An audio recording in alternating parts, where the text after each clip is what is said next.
painted using Powtoon. Hi, it's Jason Troy Medium. I'm just going to do another episode of Ask Jason. Haven't done this for a while. I've actually been pretty busy, so I'm getting a lot of questions about energy, energetic maintenance, being able to release energy from other people. I'm finding a lot of my clients are having a lot of internal dialogue, stuff that they know that isn't there, their thought patterns, a lot of lower stuff. So basically what I just want to go over here is we're actually in a soup of almost like an energetic bombardment. So when you're a sensitive person, when you're a person like me with intuitive abilities, or if you have healing abilities, your senses are heightened. So you have access to the higher frequencies, and you're probably already getting hit a lot from the lower frequencies. So even if you're in front of a TV all day, or a computer screen, or if you're working in an office environment that is closed, that is contained, you're in cubicles, you're in a steel structure, you're not outside, so you're not able to release this stuff from your aura. So basically when you're looking at cell phones, Wi-Fi, a lot of this stuff, they call it EMF frequencies. So if you wanted to research that, just Google that. The EMF frequencies. You can also, if you have too much of this, it turns into geopathic stress. So you can wear some pendants. There's different things on the internet. There's different devices, biofeedback devices. There's one that's out there. It's called Q-Link. But basically what you want to be doing is, if you're using those things, even if you're using like crystals, like tourmaline is a really good crystal. Shungite is a really good crystal. I use that a lot. And that will release a lot of this energetic sludge, which is hanging out in your aura. So just think of it this way: your aura is an energetic bubble that is around you, that is protecting. It's like a protective shield over you. But sometimes what will happen is that it'll get into this overprotective stance, meaning that when it's constantly getting hit or bombarded, it's going to be in this protective energy, so that it doesn't have to, but it'll eventually start to weaken. So if you're always in front of a computer, it's very, I guess, recommended to put some crystals around your computer, shungite, the tourmaline, just to have it around your computer so it can absorb those frequencies.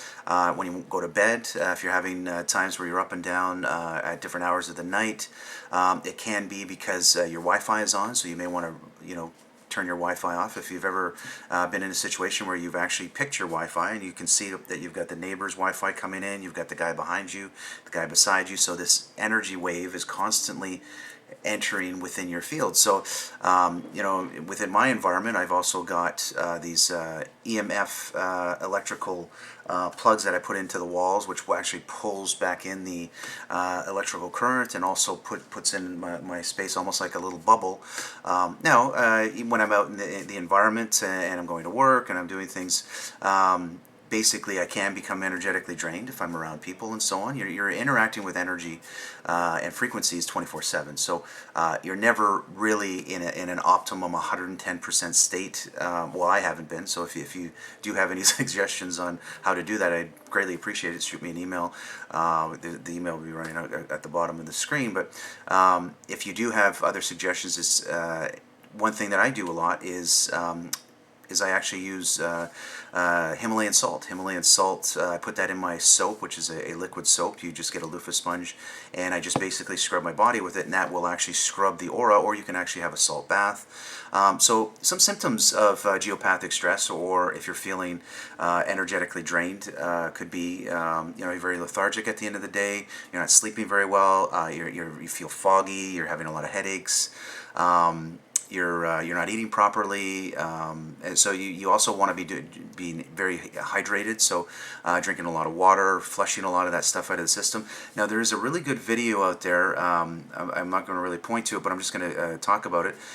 It's about a lady that she does a lot of blood analysis, and within the blood, she was noticing somebody that had a cell phone on them. And she drew the blood, and she did the analysis on it, and she was showing, and the way that it's taken is basically there's the blood, they're showing the blood cells, and within the blood cells they're supposed to be gapped at a certain space. They were all clumped together and really tight, and the actual, they call it the river of blood, and basically the blood isn't able to flow properly, and it actually looks like it's agitated. Now, when somebody had put on the biofeedback device or the one of the EMF protectors, a crystal, when it was on their body or within the vicinity of them, she drew some blood from that person, and she noticed that it started to separate and start to be more fluid and more flowing. So, a lot of this stuff isn't conclusive. I don't take everything for what it is. I always test things out for myself. Everybody has their own frequency that they're dealing with, so some things may work for somebody and may not work for somebody else, but I'm just giving you my tricks and tips on what I do, because I am an energetic person. I'm very sensitive to energy. I am an empath, so I do absorb a lot of people's frequencies too, so there's protective measures that I take. So if you have any questions or if there's things that you're going through, just shoot me an email, and I do appreciate you logging on to my website, and if you have any other questions, I definitely appreciate it, and I'll try and do another episode. Thanks for your time.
Using Powtoon.